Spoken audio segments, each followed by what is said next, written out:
your time. Just wanted to discuss a couple incidences happened over the last 2 weeks. Been a lot of Facebook coverage and move the mic out there so give you guys the opportunity to ask any questions if you want. So the first one was the Walmart incident back on the 6th of April. The way that came in, the whole situation actually started off with a phone call to Rocky Ford dispatch saying that a La Junta police officer had been shot in Rocky Ford. They contacted our dispatch. All our officers are, accounted for, but in thinking about it, we do have 3 officers living there, so it could have been plausible. But they quickly dispelled that. Shortly after that, our dispatch receives a call that there was an active shooter He was armed, but not shooting in the store. So that came in about 8:55. At 8:58, the La Junta PD officers arrived, made contact with the Walmart staff, and confirmed that there had been no shooting inside the store. They later made contact just a few minutes later with the person outside who was the one that made the call. So they were talking to him. Meanwhile, Walmart was evacuating the store. I called in because I was headed that way and verified with the 2 officers on scene. No active shooter, nobody hurt, and it's not happening. And they said, yeah, it's not happening. It's probably a hoax or something. So I immediately contacted the news and let them know to try to settle everybody down that this was not an active shooter in progress. It was about 9:03 when they had actually started evacuating Walmart. So pretty fast when all this happens. Comes in at 8:55. Our guys are on scene at 8:58, and the evacuation's in progress at 9:03. Heard some things about why the officers weren't making entry. There was actually a couple teams of officers inside clearing. Other officers, as they got there, were waiting to, for jobs. And once they got the first initial clear done, they got bigger groups and went in and gave a secondary sweep and make sure that there was nobody in there, which it worked out well. During this investigation, officers were able to determine that the caller was the same person. Just happened to have 2 phones, so 2 different phone numbers.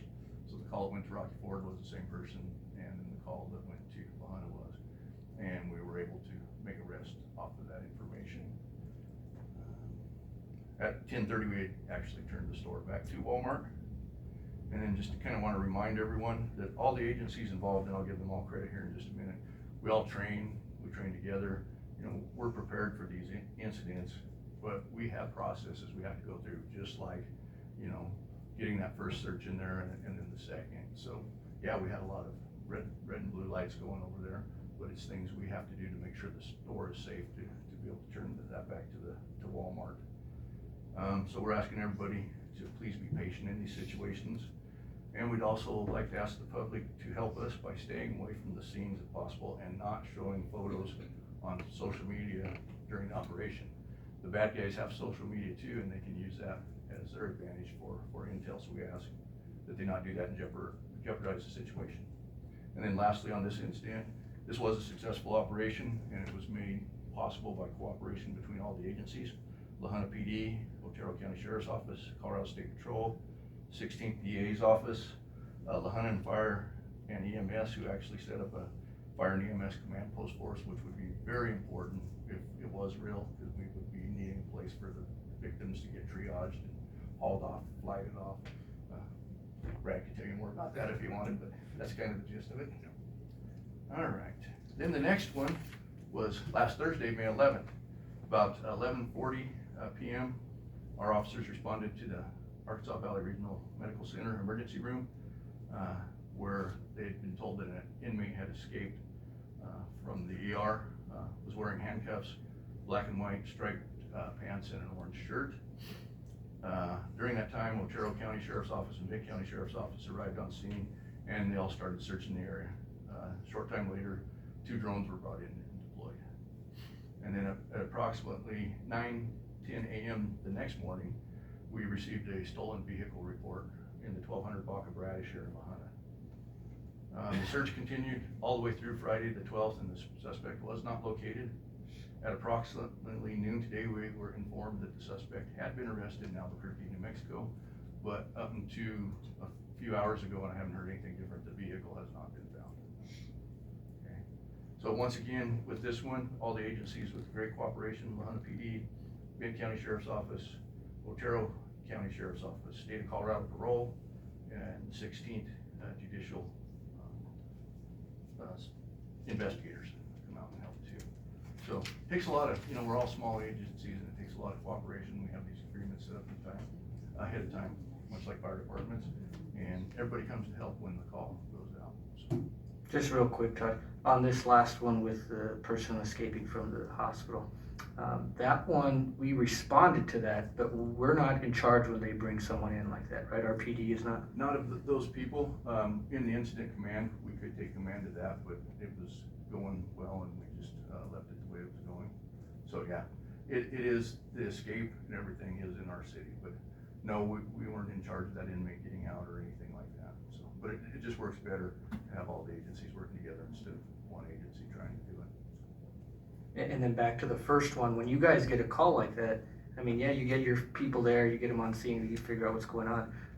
But we have such fast acting, cooperation and stuff. They're already out there to be there to help. That doesn't mean we're not telling you guys something. They're already there. And we want to just treat it as much as, the real thing as we can, because we'd rather be safe in those situations. Yes, we have to tell proven wrong. We have no choice. We can't just blow it off that, just because we found the guy and everything, we still got to go through all the processes, clear it, because it could be a setup or something, that he was a decoy to get us to let our guard down, not clear it, and then something happened. So we always got to think worst case scenario, stay with our training, stay with the procedures that are used locally, nationally, and then we'll be good.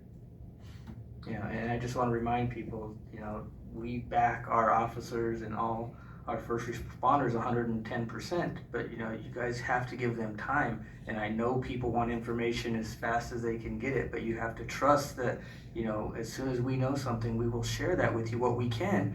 But no one is trying to hide anything from the public.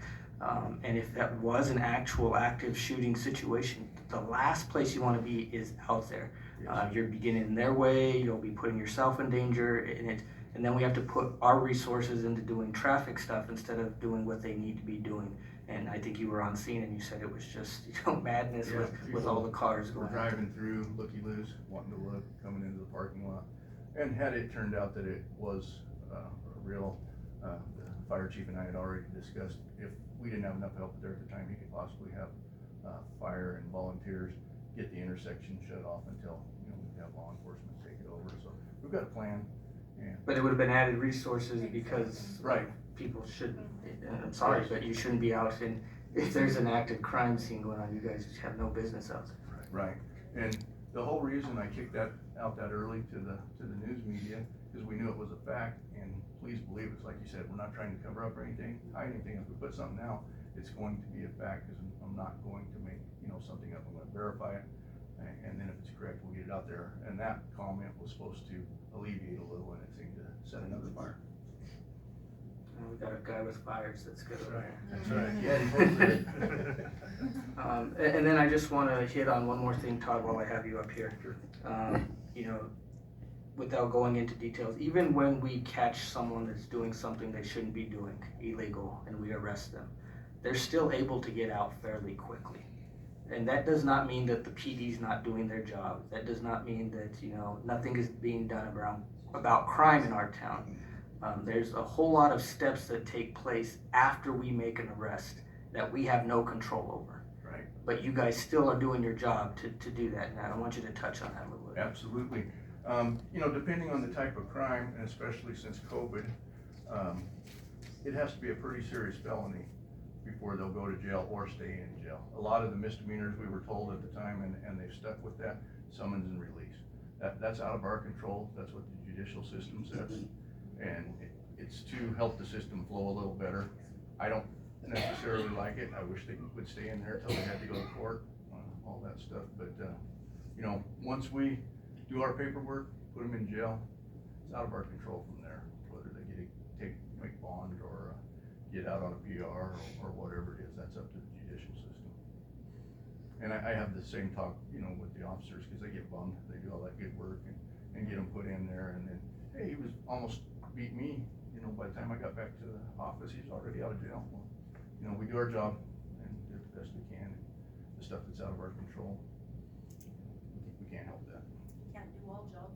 Right. And then, you know, with Kitchen of Kindness here, you know, people have been saying a lot of things about transients and the homeless, but it's not a crime to be homeless. It's not a crime to walk the streets, you know. If you see them doing something wrong, absolutely call the PD. If they're doing something they shouldn't be doing, let someone know, but just them being out on the trail or being around a local restaurant, that is not a crime. We can't harass them for being out there. You know, there's nothing we can do on stuff like that. Am I correct? That is absolutely true. There are some muni ordinances we can handle if they are willing to tell us they saw it. I saw a couple of reports on Facebook of the homeless urinating in public. We can go over there, ask them to stop, have them move along. They can get a municipal court ticket for that. So there are some things we can do. If we know about it. If we know about it, but we need somebody who saw them do it. We still have to have the same rules as like taking them to, through the regular court system. Somebody has to see it, somebody has to be willing to testify that they saw it. I don't want to skip another legal expert there. Do you have anything to add on any of that? Not really. Having been a prosecutor, I'm very familiar with how the police system can be frustrating when people are unfamiliar with how that works. There was one word that you used, Todd, that we could clarify, because you said people get out on a PR bond. If people are unfamiliar, that's a personal recognizance bond. And that means that they really have nothing making them return to court except their own conscience. But that's what Todd is criticizing or describing, is that sometimes he's saying he would like people to have to be in jail longer, but the system does not have accommodations for all that. So those PR bonds are very, very common. And I just, Kitchen Kindness, if somebody tells you about a homeless located in the park or wherever, is there a procedure to ask them to move on, or? Yes, especially if it's after 10 p.m. Our city parks, nobody can be in there after 10 p.m. and we'll go ask them to I'll move just use that as along. an example, but. So there are places they can't be at certain times, Okay. but the public sidewalk is not one of those currently. You want to do a coffee with a cop update too while you're up here? Oh yeah, that went over pretty well. We planned on being in there, figured an hour at the most. Quite a few people come in and talked, and it's almost 2.5 to 3 hours. So got a lot of good comments, and Adrian was there recording it all, and it was a great day. We really enjoyed it. I'm glad you kind of brought that up. This is something that the sheriff and I are doing together too, to show that we are working together, because we need each other. We are both small in numbers, but when we combine our departments, we're pretty decent sized, and we can do some more things. So. Do you have another one coming up? Yes, the barista, and that'll be the 24th of this month, April, starting at 8 a.m. And then if everybody likes them and would like us to do it, thinking maybe quarterly or something like that, depending on, you know, the need for it. Maybe like coffee with the cop and city manager, maybe? Yeah, there you go. I like it. There you go. I also, if I have a minute, been hit up by a lot of people the last few weeks about Neighborhood Watch. So we will be putting a meeting up here again, trying to help people get started in these neighborhood watches. They're the thing that's gonna help us with this crime and things that are going on, because we teach them what to look for, you know, when to call us. When people start knowing that these people in these neighborhoods are watching, they have signs, they're looking out there and reporting things, and not afraid to report them and stand up to them, it's gonna help us a bunch. It's a good thing, so. And it takes everyone to come out to these meetings too when they Yes. have it. Last time we had it, what did we have, 2 or 3 people show Yeah, up? for the very last one. That was it. Yeah. And we're putting these out there, but we need the community to get involved too. Agreed. It's more than just social media complaints and saying what's wrong. You guys have to step up and be a part of the solution, and to really make a difference around here. That's correct. And you walked with the kids to the library Yes. too? Yeah, that was fun. They're The busy. CES asked us if we could help block traffic or something, because they were coming up to the library, And I said, well, we'll just bring two of us, the patrol commander and myself went down there, and we walked up with them and walked back. Those kids were so happy. They were, and the kid that was up in the lead with us, man, he was fast. He got the line split up several times, we had to stop waiting, he was trucking on, so, but they enjoyed it, and then today they brought us a nice, note that they made us and put their handprints on. Thank you, so that's great. Yeah. I think we really like that. Well, it was awesome to see. I was glad I got to. What good stats does Jessica have for us? We have 6,000 calls for service to date and 720 cases pulled And that's since January 1. since January 1. And some of those are code too. Yeah. Busy? You have a question? Yeah, so the reverse 911 call that happened, can you talk a little bit about that process and how you choose who gets called, and just tell us more about that Sure, process. I'll tell you a little, but the lady that actually Yeah, gets them that's what signed I up thought. can talk about it. So we call it code red. Okay. It's the same thing as reverse 911, but Okay, we have a database of people in there that wanna be in there. I went in that night and with dispatch and I said, here's a quick message I need out to the people. And within 10 minutes, she hits a button and it goes out to everybody. We did have people complaining that they didn't get it. It's probably because they're not signed up, so. so Or how do they you were sign asleep up for at 2 in the Code Red? morning. Yeah, Jessica. And you can also tell them how many places it's been advertised so they can watch for that. You can sign up with Code Red. We have a QR code created that's been posted on Facebook, not only for the fire department, Lahaina PD, and the city of Lahaina Dispatch, but also Rocky Ford Communications Center has the QR code that's been sent out. You can access it through going to codered.com. There's also, or there was a link on the fire department website that you can sign up, because you have to sign up yourself. I can help walk you through it or obtain your information, and we do it together over the phone. But it's gonna require your name, phone number, address, and your carrier as to, they know how to alert you and if there's gonna be costs involved with that, depending on your carrier. But remember too, dispatch is not only setting out code reds, they're answering the 911 phone calls, as well as non-emergent, as well as dispatching police, fire, and EMS. And just a little tidbit in there, it's dispatch week. Yeah. And I just wanted to say thanks to my team and all the dispatchers in the area, because we really come together in times of need, and especially when at times there's only one or maybe two in dispatch at a time.